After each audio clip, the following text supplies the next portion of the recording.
everyone, I'm Pauline. Welcome back to Kids Den's Homemade Crafts. Today I'm going to show you how to make a penguin. Okay, so what you'll need is some material. Now I like to work with felt because it's nice easy material to work with. So you need some material. Something to, just a tiny little bit of stuffing. This is toy stuffing, but you could cut up an old sock. You could use some cotton wool, just whatever you've got. A little bit of glue, scissors, needle and thread, and a pen. Okay, oh, and a bit of paper to make your templates. So the first thing I did was to make some paper templates. This is the body, then the wee bit for the tummy, and I've also made a template for the flippers. Okay, you will also need a beak and some feet, so if you want templates for those you can do that as well. Okay, after I had my templates, I transferred that onto my material and I cut out 2 pieces for the body, 2 flippers, 1 bit for the tummy, 2 little feet and a beak. Okay, so we're ready to get going now.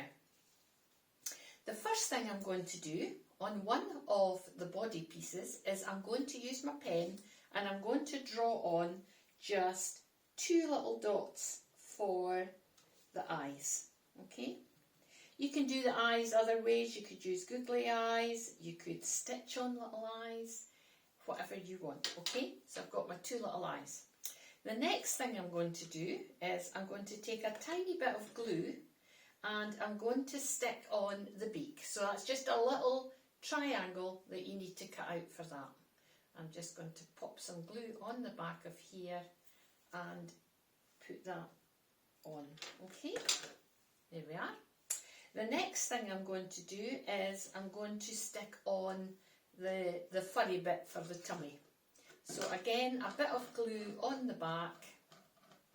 If you find that your glue doesn't stick, then you can just put on a little stitch to hold it.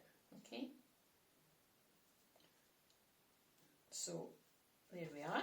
Okay, with the other body piece, I'm going to glue on. Again, you could pin this if you want. If you've got a grown-up there to help you, you could use pins and pop the flippers on with pins. So a dab of glue and then pop your 2 flippers on. Okay, then we're going to do the same with the 2 little feet at the bottom here. Okay, now next we will be starting to sew. I'll just show you this. Okay, so there's the other body piece. Okay, when we put them together, we'll be putting this bit in the inside, okay, like that, so that you don't see where you've glued it, and we'll also catch these with the stitch as we go round. Okay, so now I need to show you how to sew. Okay, so I've got here just a scrap to show you, and I'm going to show you with wool. Okay, so first of all, thread up your needle and make a knot in the end of the wool just by going over your fingers. Okay, this has got a bit of an end here which I can then cut off.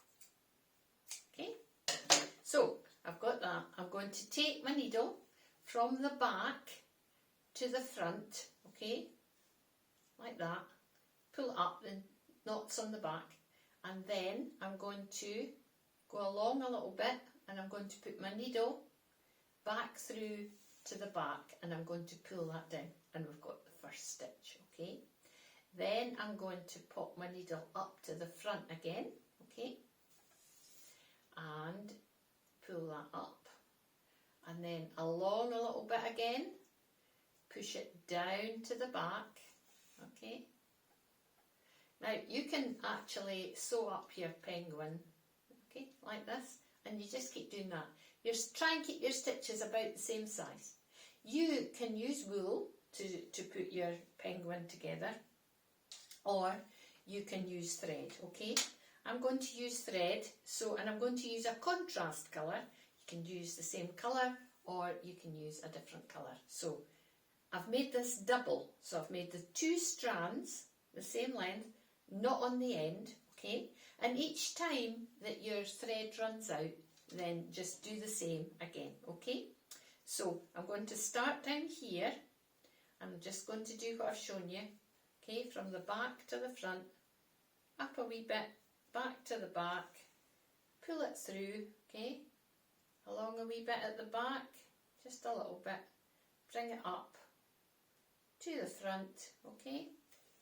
Pull it up, like so. Now, what I'm going to do now is I'm going to do that all the way around, but I'm going to leave the bottom open at the moment because we're going to put a little bit of stuffing in for inside the body of your penguin, okay? When you have sewn all the way around, the next thing to do is to take whatever you're going to use for stuffing and put just a little bit in at a time, okay? So into the bottom here and push it up with your fingers, okay? Just until you don't want to overstuff this, so just, you know, just enough to give it that sort of 3D dimension, okay? And then just keep working it into where you want it to be, okay? When you've done that, I think that's about enough in there, maybe a wee bit more. If you've got your scissors and you've got a grown up there, it maybe helps to use the scissors to push it up a wee bit into the top of the head, okay? So I've still got my thread here hanging, so I'm going to now stitch along the bottom here, okay? Just the same stitch as before along the seam that's still open. Now that I've got right along here, when you come to the very end, just do 1 or 2 stitches on top of each other to make it nice and secure, and then you can cut off the end. Okay, oops. And there you are. So you've caught in, as you've been sewing, you've caught in the flippers and the feet and the bottom of the tummy part, so it should all be nice and secure now. So there's our penguin. So maybe you would like to make one for yourself, or maybe you have a friend or relative who really likes penguins who would love to have one of these. Have fun. See you again soon. Bye-bye.